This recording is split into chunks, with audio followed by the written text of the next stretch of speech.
Pay attention. Listen to the video, write notes.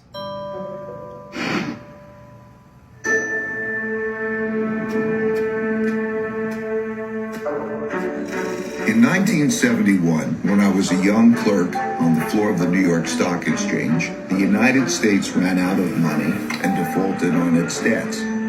That's right, the U.S. ran out of money. How? Well, back then, gold was the money used in transactions between countries.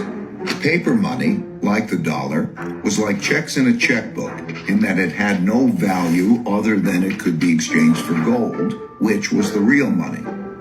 At the time, the United States was spending a lot more money than it was earning by writing a lot more of these paper money checks than it had gold in the bank to exchange for them.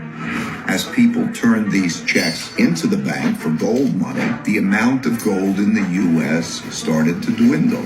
It soon became obvious that the U.S. couldn't keep its promises for all the existing paper money, so people holding dollars rushed to exchange them before the gold ran out. Recognizing that the U.S. was going to run out of real money, on Sunday evening, August 15th, President Nixon went on television to tell the world that the U.S. was breaking its promise to let people exchange their dollars for gold. Of course, he didn't say it that way.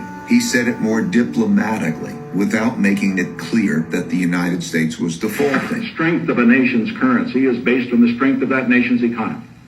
And the American economy is by far the strongest in the world. Accordingly, I have directed the Secretary of the Treasury to take the action necessary to defend the dollar against the speculators.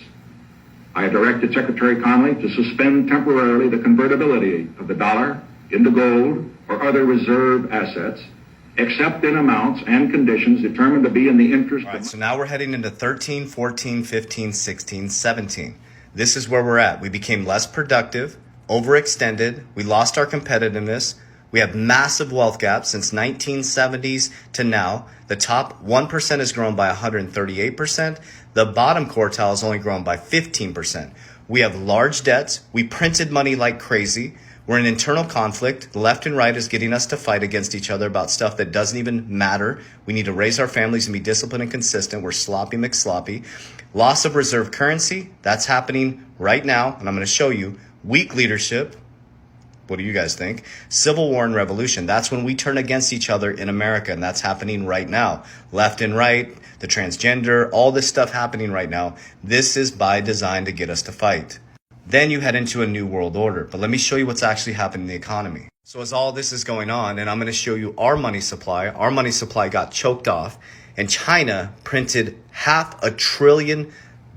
Look at this, 3.5 trillion, bringing their M3 money supply to 266 trillion. So we turned off the printing machine and they turned theirs up. And China is printing money for countries like Poland, Brazil on full steam and tries to expand its influence on global economy. And here's what we're doing in America. Look at July 2022 when I warned you guys about Q3, Q4 2023.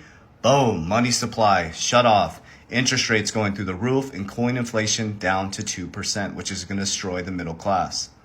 The BRICS are coming together to create a currency that could shake the dollar's dominance.